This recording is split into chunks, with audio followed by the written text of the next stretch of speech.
Talk to me a little bit about that experience of moving from country to country and adapting to those cultures. The first part, being born in the UK, then going to Sri Lanka, India, and then back to Canada, that was over a 7-year period.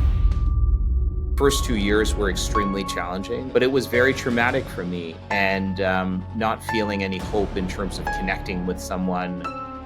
Today's guest is Muraly, founder of 369 Global. He's lived in 4 countries and discovered something most newcomers never figure out. And then through that experience now, there is a framework you have. It's embed, interpret, and act. I think it's the Buddhist monks that come and say, you want to learn something or you want to grow, you can't come with your cup full. Those first 2 years, I didn't empty my cup. I was scared to lose who I was. Yeah. The moment I emptied my cup, and it helped me indirectly understand the Canada doesn't have an immigration problem, it has a planning problem. You're asking me for a solution? What is that view, misunderstanding about really what newcomers bring to Canada? Yeah, that's a very tough question you're asking me. If you find value after watching this video, please hit the like button and consider subscribing to this channel. Hello and welcome to Our Immigration Stories as told by Canadian immigrants. I'm your host, Christina McPherson, and this show is all about sharing the real, the raw, and the inspiring journeys of immigrants who have made Canada their home. Even the ones who have superpowers. Now, today's episode is especially with somebody who understands the immigrant journey, because he has lived across many cultures and been an immigrant in many countries, and we're going to talk about that. But he's doing so much work to empower immigrants to tap into that superpower and do what we believe immigrants are, is that they are probably Canada's secret weapon. Muraly, welcome. Thank you so much, Christina. It's really nice to be here. Absolutely. So now, Muraly, you were born in the UK, then you kind of moved to Sri Lanka, then India for a little bit at a time, then to Canada, then went back to Bangladesh, then back to Canada. So you've been around town. And Yes. and so I love this term that you've created. It's third culture, right? Yes, third culture. That's so right. Talk to me a little bit about that experience. It was early days, of course, in your life, but talk to me a little bit about that experience of moving from country to country and adapting to those cultures. You know, the first part, being born in the UK, then going to Sri Lanka, India, and then back to Canada, that was over a 7-year period. Yeah. And it started with both of my parents leaving Sri Lanka and starting to do their education in the UK. My father was studying as an engineer, not very well, I should add. But and my mom studying as a nurse and then working as a nurse, but they were international students in the UK, enjoying and for the most part their UK life. And I was a surprise, and they lived in a kind of one, if you can call it a bedroom. They had a shower curtain for a wall, with I think 6 or 7 other people. There was only one bathroom there. And the reason why I ended up going back to Sri Lanka, where my parents are from, is my parents didn't know how to manage me in this life, and they sent me back to my grandparents in Sri Lanka. And then subsequently, over the next 7 years, went to different places, came back with my parents for a bit, and then my brother and sister were born in between there. So that was a very challenging time as a child, as I'm sure a lot of people can imagine. And I think a lot of children go through that as they go from, their home country or another country and land in a place, and trying to, your first 7 years are foundational as a child to begin with, but to have that in many different places, living with many different guardians. I was very lucky. Everyone was very loving and supportive to me. It was still very challenging, but you come very quickly to learning how to, please people. And obviously, that was something to work through as I got older. But also learning to be quiet Mm, One aunt would say, "Oh, he never eats enough." Another aunt would say he eats too too much. much. So not knowing how to be me was really challenging. Um, but yes, then from 7 to 21, I grew up in Winnipeg in Hmm. Manitoba in Canada. That was a very beautiful experience for me. Growing up with many different cultures, and I live in Toronto in the GTA now, but growing up in Winnipeg, there were definitely different immigrants from different places, Right. but because it was a smaller place, um, I think the experience I had was very much a Canadian experience as Yeah. opposed to just being in a Sri Lankan Tamil community. Hmm. And that, again, Christina, for me, was foundational in terms of the way I think today. Yeah.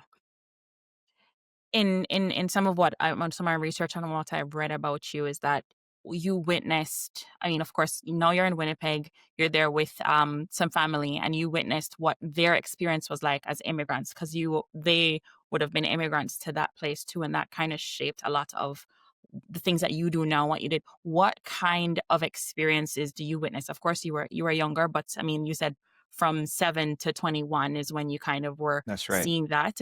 What did you experience, or what did they experience that you were able to witness?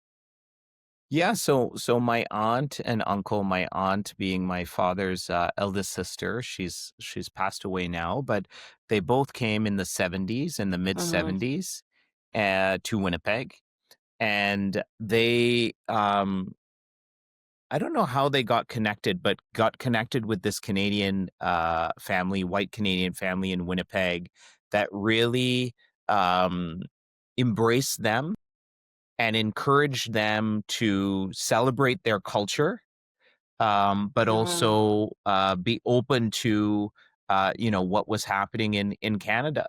And so as a result, my aunt and uncle really emphasized to us, we went to temple. My family's Hindu. We went to temple. I went to a Catholic school. We celebrated Thanksgiving. We celebrated Diwali. My aunt made us watch the Canadian political debates, Mm. cheer on Brian Orser. I'm probably aging myself here in figure skating during the Winter Olympics for Canada. We went tobogganing. I learned how to play the tabla. We would do traditional dances. So it was a very, to me, again, foundational in terms of my understanding of Canadian multiculturalism. Right. And I remember, Christina, when I was in university, my aunt worked at the medical lab in the University of Manitoba. And, in university, it was my first or second year. And I was trying to be a cool guy with my baggy jeans at the time and whatever outfit I was wearing. And I saw my aunt walking through the hallway. And it was like class change, so it was quite full. And my aunt was in her sari, walking through the hallways, going off to work. And I didn't even say hi or any. I just watched her frozen because here I was trying to be, Fit quote in. unquote cool and fit Yeah. in. Mm. And here was a woman that knew she fit in because she was embracing her culture, but embracing her culture meant also being a proud Canadian. And I didn't understand it at the time. I knew it was a moment, and it still obviously sticks with me decades later. But I think that it's a great example of what her and my uncle gave to me in terms of my understanding of being Canadian. Awesome. Awesome. And there was a story that I read of an article that was published of you. I think this was probably when you went back to Bangladesh, and it was tough emotionally for you at that point, where you would, But you yes. were crying every night. I don't know what it's like in your culture, but in our culture, men crying they don't go together. It's oil and water. And so I don't know if when you were going through that experience, if you were able to lean on anybody, but something clicked for you, I believe, in that time period. where you kind of realized that your loneliness was somewhat self-induced, but out of like protection, of course, Yes. self-protection. You're like, you know what, you had these experiences where people would, you wear fancy socks, not the Canadian looking socks, and Yes. you had, of course, people look at you differently, like what are you anyway, right? Because you've been across so many cultures. And then you kind of realize that you caused some of your isolation because you were Yes. protecting yourself and taking yourself away from the people who you thought would harm you emotionally. And then you're like, no, you know what? Maybe I could embrace the differences, embrace the multiculturalism. And that sounds to me like it may have been your catalyst, or that turning point that now shapes your worldview. Correct me if I'm wrong, but Yes. talk to me No. a little bit about that and your, yeah. First of all, I'm quiet because I'm very grateful that you've done the research and read a bit Oh, about my story. So I yeah, really absolutely. appreciate that. Um, yeah, that was if I'm being honest, Christina, I didn't understand it in that moment. Yeah, of course. When you're going through a change, it is very small steps towards that change, and you kind of don't realize it until all of a sudden you're like, oh wow, I've changed. Mm-hmm. But you're absolutely right. It was a very challenging. The first 2 years were extremely challenging. I Yeah. I graduated from my undergrad at the University of Manitoba, and was drinking with my buddies at the bar at the U of M, and then all of a sudden was in Bangladesh, Bangladesh. in the middle of nowhere. And you're right. I mean, at that age, it wasn't something to own up to in terms of crying in the night, but it was very traumatic for me. Mm-hmm. And thinking about my childhood, here I was again in this situation, and not feeling any hope in terms of connecting with someone. Yeah. It was very challenging. But as you said, one thing that helped me was music. Mm. Um, I would listen to music and kind of remember those moments um, back at university. But also, music helped me because it is this universal connector, Mm-hmm. meaning I started listening to local Bangladeshi music. And even at our company events, people would play that music. And I took my love and longing for music, that I would listen to in university, and said, hey, dancing is dancing. And so it was kind of a gateway into Mm-hmm. opening myself up to a local culture. Right. I think sports is the same way, Yeah. music, food, Mm-hmm. there's Mm-hmm. these universal things where we can connect. Mm-hmm. So I encourage people to, embrace those kinds of things. Yeah.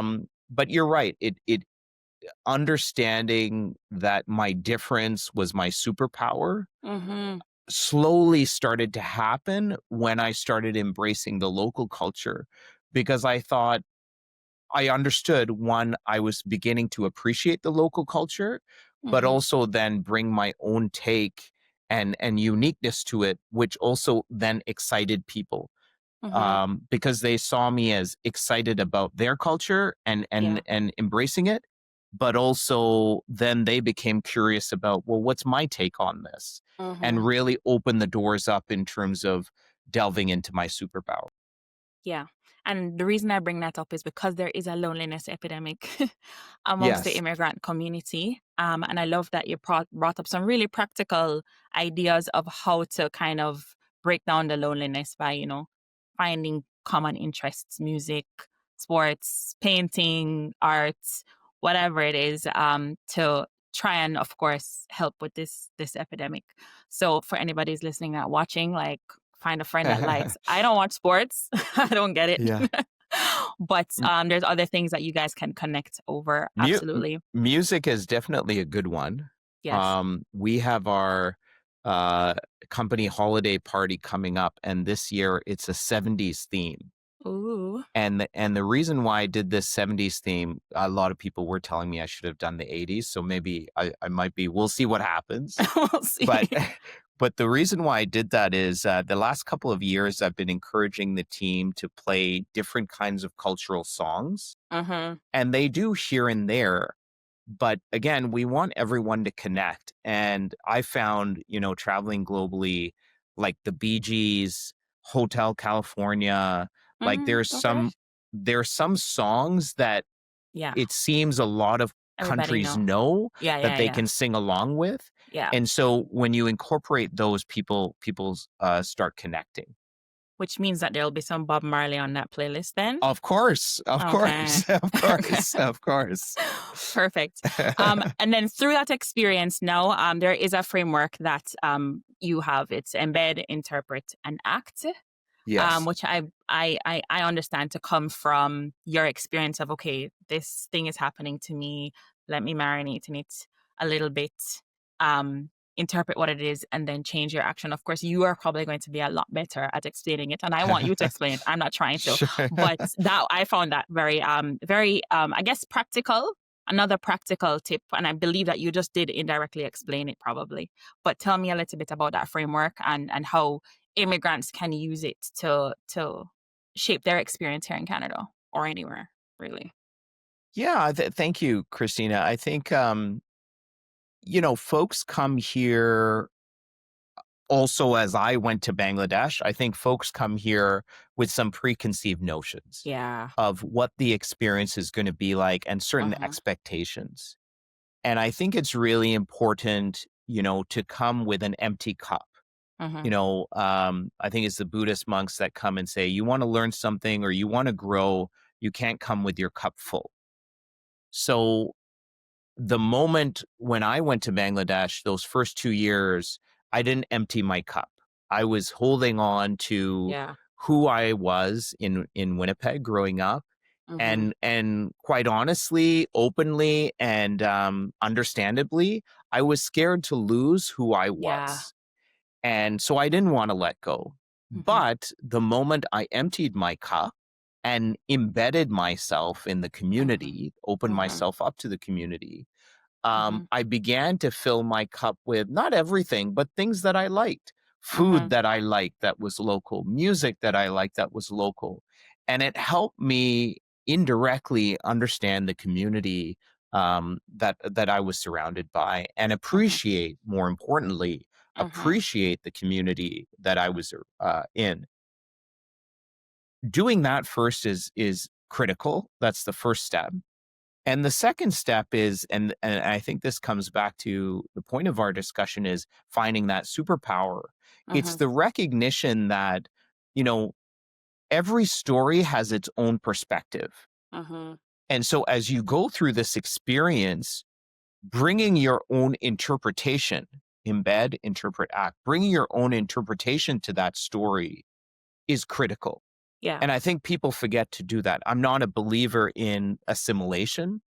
I am a strong believer in our multicultural mosaic we have in Canada that, Uh-huh. yes, let's embed ourselves in a common culture, but let's interpret and bring our own Our perspective to own that thing. culture. Yes. That's what it's about.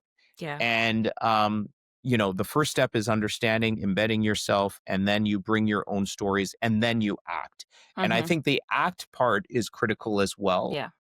to encourage people to speak their voice, to speak their truth, to share their experiences. And I think very critical now in our world today. Mhm. I like that you kind of clarified that, because sometimes emptying your cup, people could see it as, okay, you're pouring out your whole self to make yourself into you replace who you were. But like you said, you bring your own interpretation to it, and so it's Yes. yours. It's uniquely yours. You're not losing yourself. It's not loss of identity. It's kind of just making room for more, for different, for a new version of you. I like that. I Yes. love that. Now to the secret weapon, the Okay. superpowers. Right? There's this term, like we know IQ, intelligence on its own, IQ. We know EQ, Yes. emotional intelligence, but there's a term that I think I learned it more through you. Maybe I've heard Yeah. it somewhere in the somewhere, but you, I think, is where I really truly heard the term cultural intelligence and CQ. Um, and there's an article that you posted. Canada doesn't have an immigration problem; it has a planning problem. Yes. that was talking about housing. And because like right now, unfortunately, the population is a little bit under fire.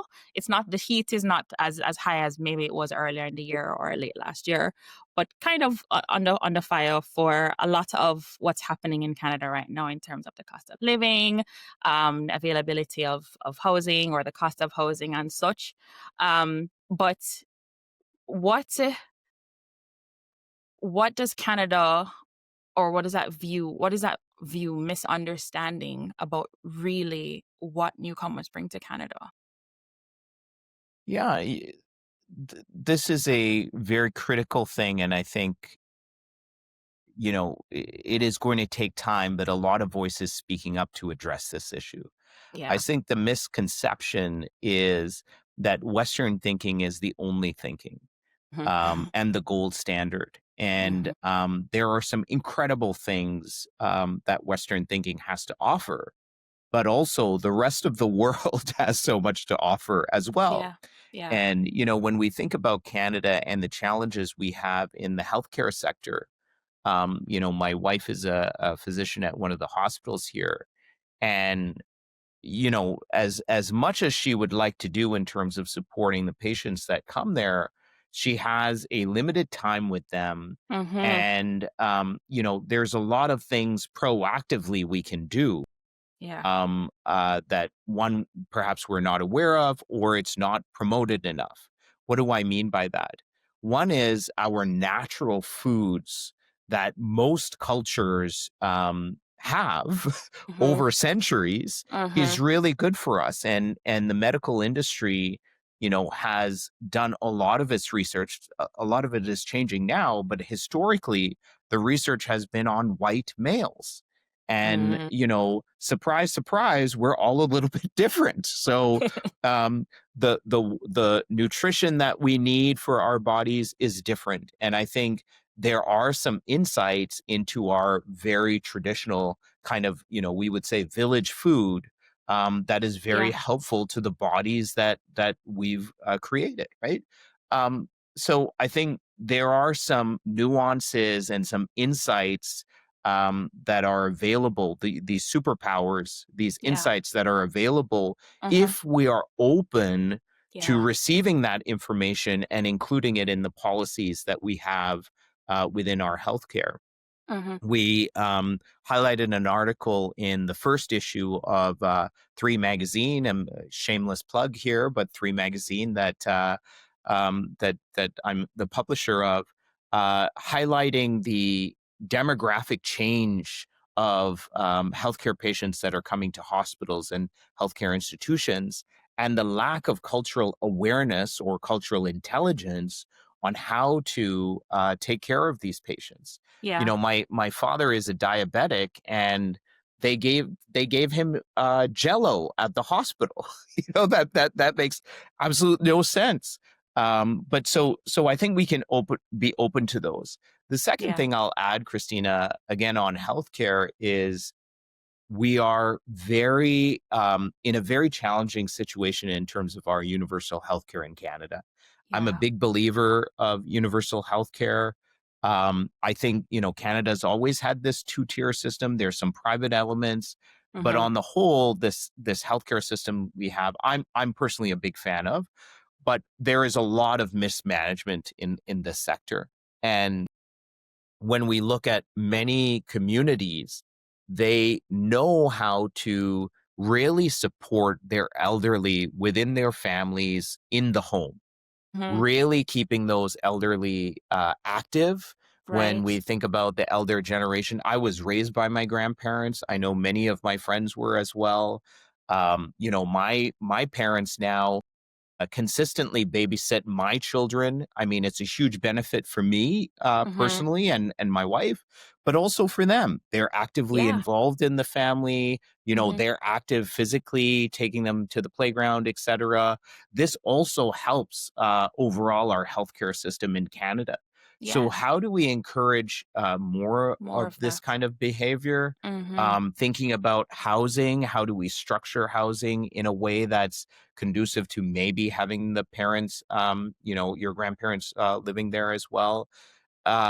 Maybe not for everyone, but I think coming back to the point, the question you asked me, I think if we're open to this, we provide some insights and opportunities not only for Canada, but also to share, examples on how to live as a multicultural society to the world. Yeah. And I actually love that you kind of opened a door for me right there, Okay. because I was thinking about this on the weekend. I attended a funeral of a dear friend who passed away from prostate cancer in 2025. And my sister is a medical doctor in Jamaica. And when I was thinking about cultural intelligence, and just my experience too with the healthcare system, told my sister who's practicing in Jamaica, um, what happened with this person, they didn't identify the cancer until the sixth appointment. Right. So that is going through 6 appointments saying, we don't know what's wrong. We don't know what's wrong. We don't know what's wrong. We don't know. Oh, and my sister was like, just based on, yes, he's under 60 different things, but that's one of the very first things that they would have done for Yeah. screening in Jamaica. And Yes. so I think that there is so much room to learn from each other, because I mean, you spoke about this too when you were building your forts, that, together we can, we're better Yes. together, Yes. and together, not just in hands, but also in thoughts, ideas, to shape the world, because we live in this world with immigrants, like we're here, it's happening, it's not going to go away. And I think we Yes. definitely can do it better together.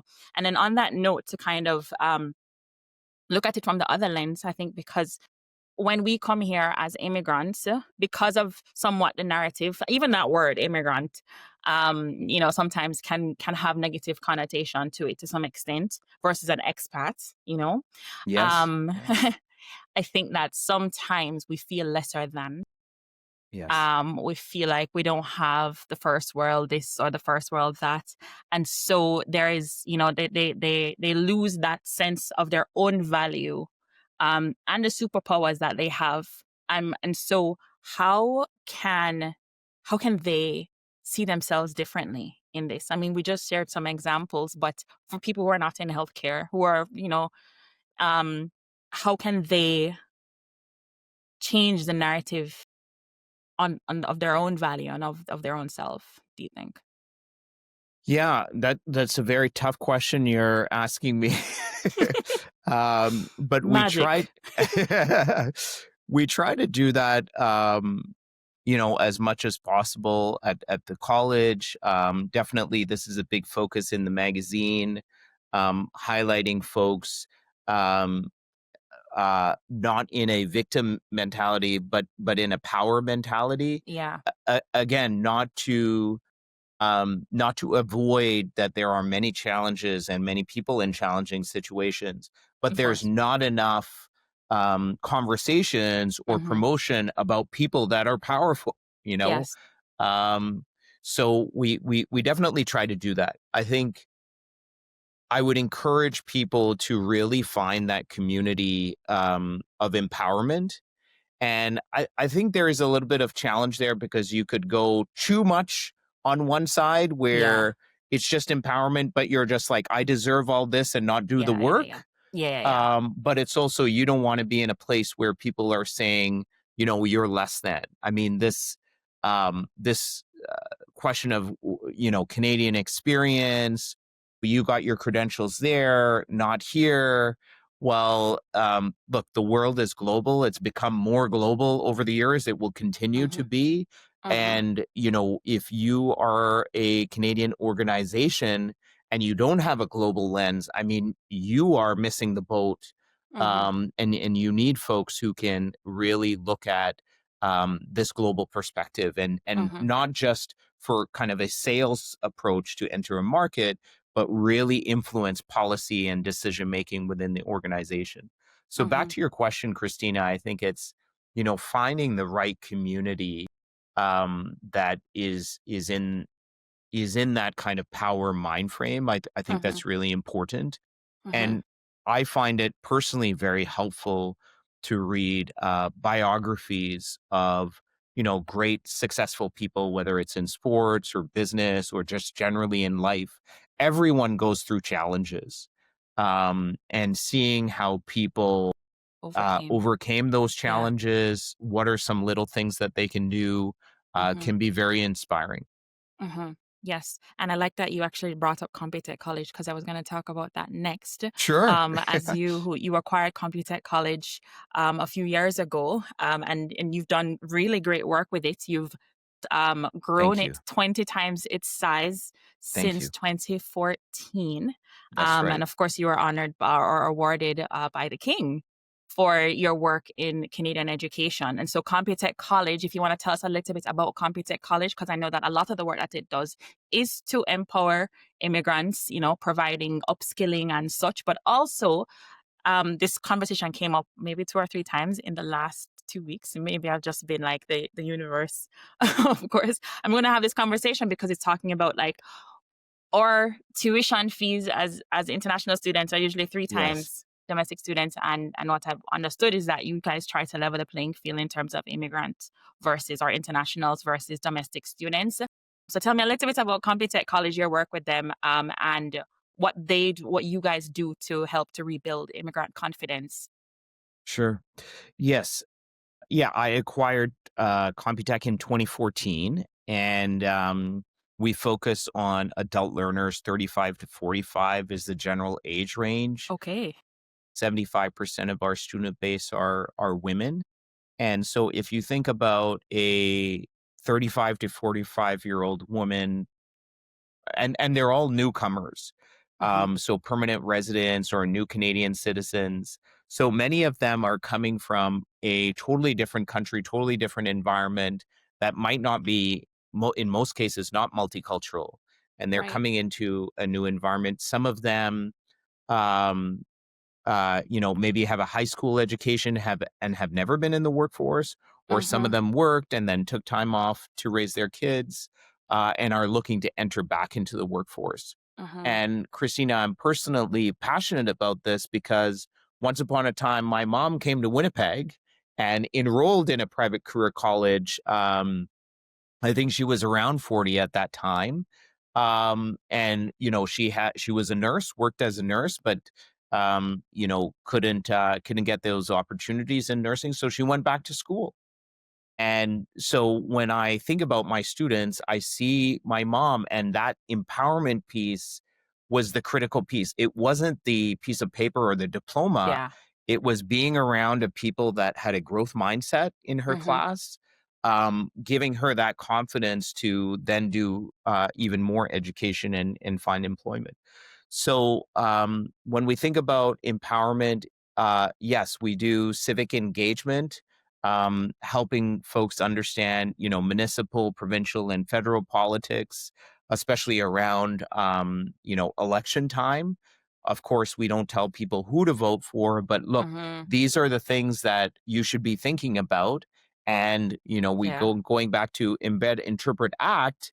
You need to be involved. You need to ensure that your voice, your concerns for yourself, your family, and your community are heard.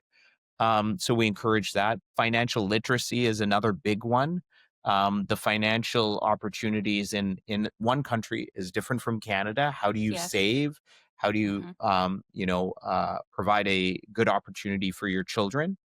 And another one is cybersecurity is a big program for us, Mm-hmm. and having folks understand that it doesn't necessarily have to be highly technical, but there are many opportunities in the cybersecurity industry, also helps them create that awareness for their children so that it opens the doors, when kids think about STEM, Mm-hmm. especially young, diverse women thinking about STEM. We want more of them there. So when there is a mother that's enrolled in our program, she's also encouraging of her children. So sometimes we think very carefully, it's not just about the diploma program, but what are the experience around the student journey that's Yeah. really going to empower that individual, right? And finally, touching on the point of, international student fees, this goes back to my experiences working overseas, Hmm. Bangladesh, India, Sri Lanka, Malaysia, and seeing, first of all, the level of professionalism and kind of work environment that these folks were in, and then coming to Canada and not having those opportunities. It's a torture for those individuals, but I think a huge missed opportunity for Canadian organizations. So we do a lot of training for Canadian companies as well to understand how do we recruit folks, but also Okay. retain these people within our organization, right? Yeah. But we don't charge international student fees for our international students because I've seen how hard the parents are working, sometimes selling their land and assets Yeah. to provide for their kids with this hope that they're sending them to a new country. And, I think we have a huge responsibility as we welcome these young people to Canada. Canada has a huge responsibility here. We're grateful they're coming, and we have a responsibility to provide them the skills so that they can support their parents back home. So charging extra doesn't make any sense to me, but that's just me, and we will continue to do that. We appreciate you. We Thank just you. need to get you on a DLI list and you'll have more. That's it. Thank you. Um, yeah, that's amazing. That's amazing. I like that. I appreciate that. I thank you on behalf of the immigrant population as well. And there's actually a symposium that's coming up that I'm going to be a part of, and it's talking about bridging the gap, bridging the employability gap between international graduates and the labor force. And I don't know if you can speak to this, and it's okay if not, because this is more so for the temporary residents, and a lot of them are, because this came to mind because you said you do sometimes employer training, or Yes. educating employers, and is that a lot of course immigration policies are changing, and they're changing. It's like you're in the plane while the plane is being built, and Yeah. and a lot of people are being affected by this. The employers are no exception, right? You have employers who will take on a work permit holder, and the work permit holder cannot continue anymore because the policies have changed, and the conversion to permanent residency is now difficult. And whereas of course we understand um, how that affects employers, now there's a hesitation to some extent in hiring work permit holders. And that is what just came to mind when you said you do employer training and such. Is there anything that you that comes to mind for you in maybe helping employers to understand? Not everybody is gonna fall out of status. What can they do to support the new marine population, but also protect themselves?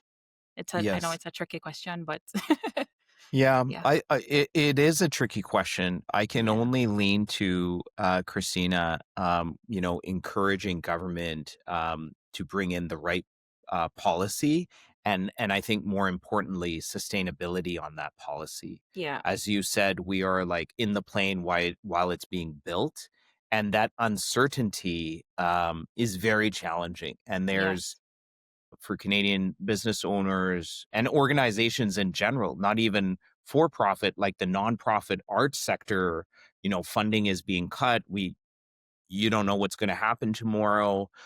For those individuals, they don't know, am I going to be able to stay in this country or not? Like it is uncertainty across the board. So I think the only kind of lighthouse that we should be focused on is encouraging a sustainable policy policy. that we can then all move forward on. I think it's challenging for everyone, Yeah. but we need a long-term solution.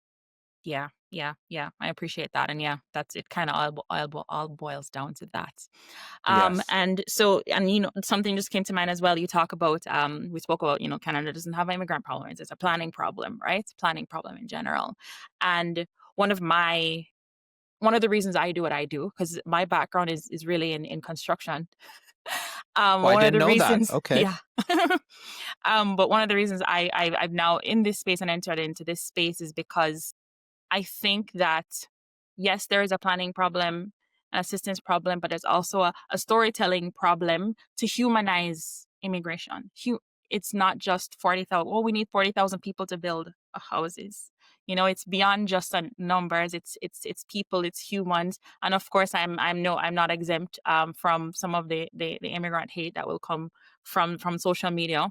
Not bothered by it by any means, but there is a storytelling piece that I think could help to change influence policy, right? Like, you're changing policies. You're going to get up at 9 o'clock tomorrow. We're going to say this is in effect today, forgetting that there's real people who are now having anxiety attacks, all kind of things that are different between that. But I'd love to hear your take on that. If you think that, stories like these, talking to immigrants, sharing their real experience and the wonderful things that they've done, like you've done so many wonderful things. We've only touched on a few of them, but we're going to get to that too, right? Sharing what we're doing, but also that we are human and your mom couldn't find a job, so she went back to school, like humanizing the experience can probably help with some of how immigrants are viewed, but also how they are treated, but also how they are tapping into, or how Canada can then tap into this secret weapon that we are. Yeah. You're asking me for a solution? No. It's, if you think that storytelling storytelling, is yes. part of that solution, like how we can use this as part of the solution to that problem? Yeah, I would take it a step further. I definitely agree, Christina. It's storytelling. I would take it a step further, and say community building. Fareed Zakaria, I'm a big fan of his. He was on CBC with what's the morning guy? Oh, I forget his name. I listen to him every morning, but anyway, he was there recently, and he was talking about a lot of the economic challenges that we're facing. But most of those economic challenges come back to community. We have people used to connect, go bowling, or go and do these activities, but now these activities are online. People would Yeah. go to the corner, like Home Depot or whatever it is, to or the local mechanic shop to buy some things and have a conversation. But now there's these, Amazon and these big, you click a button and you get these things delivered. So that community connection is really missing. I think about that with my own children. My daughter's 9. My son turns 7 tomorrow. Happy birthday. And thank you. And how do I instill community with them? And one way, I think, is through religion. And my wife and I have been talking about that. I think I mentioned earlier, perhaps, that my family grew up Hindu. We went to Catholic church. My wife is grew up in the USSR and then Russian Orthodox. And we kind of, I think my wife and I's generation, we've kind of taken for granted that there's this community that's just consistently there because that's how we grew up. There was always church, there was always school, there was always people going to bowling or these clubs, but now these things are slowly disappearing, or I would say looking for us to lead them. Yeah. But folks are still kind of, online or in the digital world. And to me, again, going back to your point, it is storytelling, but telling these stories in these community organizations, whether it's your church, whether it's your temple, your bowling club, your debate club, whatever it is, connecting. And I think, the next generation, some of my cousins are, in their early 20s, they don't like being online. They're overloaded by it. Really? And Gen Z? Yeah, I don't know which gen it is, but one of those gens. So. But they also don't know how to connect. Yes. So one, they're overwhelmed by being online, but then they're looking for it, but they don't know how to do that. Yeah. So I think this is a responsibility on, I'm 46 this year, a responsibility on my generation to provide these spaces of community connections where you can tell these stories and build relationships, break bread together. Yes, yes, Yes. back again. I did say that I sent a message to Jamaica, post hurricane. And one of the, of course, devastation, horrible. But one thing that I try to say is that, like, now is an opportunity to kind of just come back together as a community. There's no internet, there's no Yes. phone, no Yeah. TikTok, none of that stuff. We can actually just talk to each other and rebuild. And I think about that scene in Encanto when they came, and there's no more magic. We have to build a Yes. house with our hands. So it's Yes. like reconnecting with each other, having conversations. Yes, that's definitely part of it. For an immigrant right now who feels unseen, who feels that they don't belong, what would you tell them? Ooh. Um, No pressure. I think, find an opportunity to plug into these universal connectors, food, dance, music, sports. The Blue Jays were in the World Series. I mean, these are opportunities where any Yeah. person can connect. I'm not saying, pay some ridiculous price to go sit in the No, no, stadium, no. You can no, but you can watch it in somebody's living room. That's what my people at exactly, church did. They watch it in the exactly, living yeah. room But exactly, but it's something that's bringing us all together, and I together. think find those opportunities because you don't need to speak English well, quote unquote, to high five someone when someone hits a home run. You don't need to Yeah. have a lot of communication skills when the food is so spicy. Mm. Like it is these fun experiences that I think connect us. Yes. You are not alone. Mm-mm. It takes some effort and maybe a little bit of embarrassment when you're going out there and Mm-hmm. opening yourself up. But Yeah. I promise and guarantee you're going to find some connection if you take the risk. Yes, yes, yes. And I mean, it doesn't need to be perfect the first time. You know what I mean? Like, just take some practice and then learn from the next time. I think I That's spoke right. to a networking queen, Darlene, and she just talks about making it just daily, like putting it in your calendar, either daily or weekly or whatever, and then just use that experience to build on top of the next. And I love that you brought up the whole Blue Jays thing because like I told you, I make jokes when somebody says Blue Jays, and I'm like, is that hockey? But I do that to just show like I'm so Yes. nuts. I watch ice skating, yes, and gymnastics. Nice. Oh, cool. But Okay. right. But then I knew that the Blue Jays were there. There were people in living rooms eating this. I knew when they won, I didn't win, and it was definitely unifying. So I definitely I agree, and I'm testimony to that Yes. because I've never watched a game of cricket or blue jay or baseball, but now I've been dragged into this Blue Jays story. Nice. I hope they win the next one, right? Yeah, me too. Me too. Yes. So, just to just talk about a lot of the things that you're doing to empower immigrants. So you have you now heading Computek College, and you spoke a little bit about that. You have 3 Magazine, you have 365 Global. If you could probably sum up all of these wonderful things, of course you're going to be talking about yourself. If you could sum up all these wonderful things and how they all come together as part of your message and your worldview, that immigrants can really be Canada's secret weapon.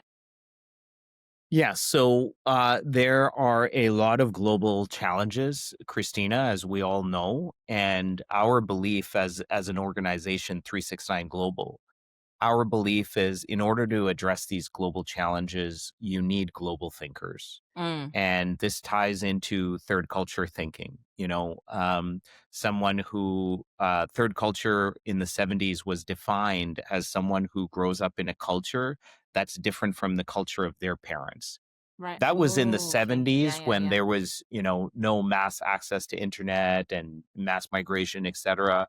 But now when we think about the internet and, you just look at Netflix, a lot of people are into Korean shows or Indian shows on Netflix, and it's so diverse, right? That is the way of the world.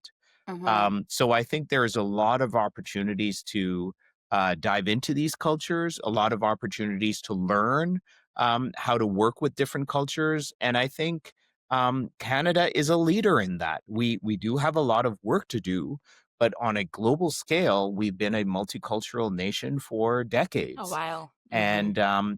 and you see in our food, now there's like Korean.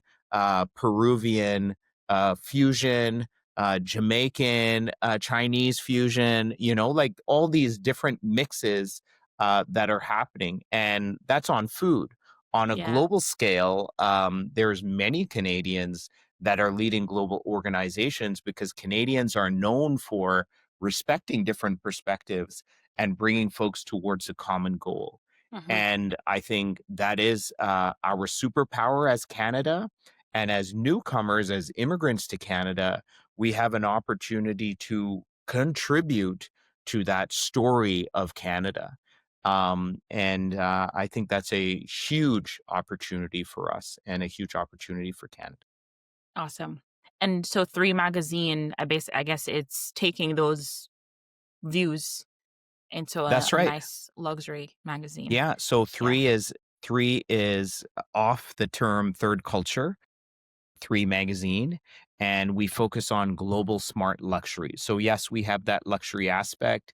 A recent article a couple issues ago we had, and I was discussing with my team about the Black community getting more into skiing.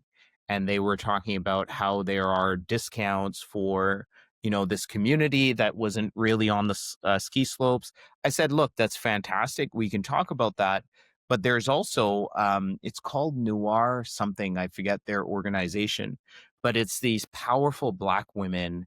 I think there's 4 or 5 of them that are like global C-suite executives, and they take their private jet and fly to these different ski slopes, Colorado, Swiss Okay. Alps. But it is this again story and this image of how you think of immigrants. Mm-hmm. And yes, there are again some people who would love and appreciate a discount towards these ski slopes, but let's not forget the powerful people that are flying around in private jets. These Yeah. example case in point, these Black women that are Yes. doing it. Yeah.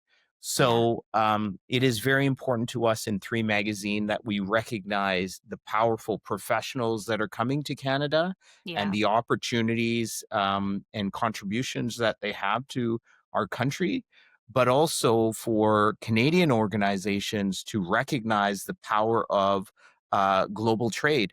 But you're only going to get there if you leverage our multicultural society, and not, again, just for a sales opportunity, but give them the opportunity to dictate what your product and service looks like when you go Yeah. to places like Jamaica or or India or wherever it is. Mm-hmm. You need those people to provide those insights, bring their interpretation to the story. Amazing. Amazing. And where can people find you and find all these wonderful things that you're doing on the wonderful internet? Well, I'm definitely on LinkedIn. I mean, folks can add me there, and Yes. moralys.com is my website, and I try to put everything there so folks can get connected. And yes, would love to hear from people. And if anyone's looking to contribute to the magazine or would like to participate in any events coming up, please do reach out. Amazing. And I'm gonna brave it. I'm gonna do it now. I know it's at the end of the episode, but I'm gonna say your whole name Okay, great. so people can find you, or if they hear your name, this is who you heard. It is Muraly Srinai. No, I messed it up. Wait, No, that's okay. Muraly Srinarayanathas.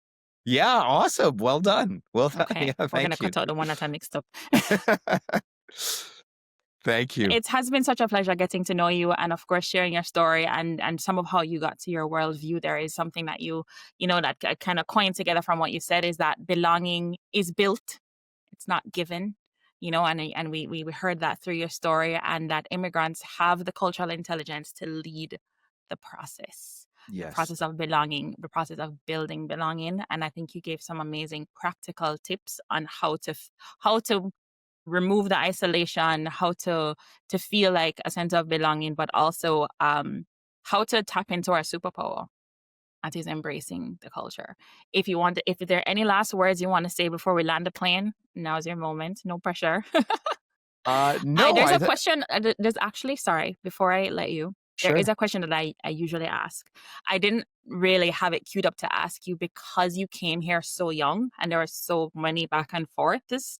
But if there was one thing that you wish you knew before coming to Canada, I know you were Hmm. little, but what do you Yeah. think? If there's one thing I wish I knew, Yeah, like if you I'll could go do. back and just tell that version of yourself, like, oh, by the way, you got to know this. I'll say something silly because I was young. I mean, you brought up the fact that I had these colored socks, Okay. not these white tube Yeah. socks that everyone was wearing. Yeah. I wish at that moment I had. I mean, I think my mom did it, but I wish I could go back and tell that kid, you know what? Don't worry about it. Embrace it. People are going to come back to those color socks in a few years anyway. Right? Yes. Yeah. Yes. Amazing. Amazing. And I don't know if I cut you. You were going to say something before we landed the plane. I just Christina, if there's a last word, I think the world is looking for leaders. The world is looking for people to step up and lead organizations or lead within their organizations. So, leaders are made when you step up and you take ownership. You can look at, hey, the top things that you need to be a leader, sure, but it is only when you get out and do that you're really going to lead. So I would encourage anyone listening to be courageous and kindly, for all of us, take that step. Yes. Amazing. Amazing. Thank you so much for Thank being you. on here. Thank you to all the viewers for watching. This was our immigration stories as told by Canadian immigrants with Muraly Srinarayanathas. Nice. If you Awesome. like Thank this you. episode, please hit that like button, share it with one other person, one other immigrant. We're all about the message of empowering immigrants. Share it, and of course, subscribe for more helpful content like this. Follow Muraly on LinkedIn, and he also has a Third Culture podcast. Lots of amazing things that are going to be linked in the description down below. Thanks again, and we'll see you in the next video.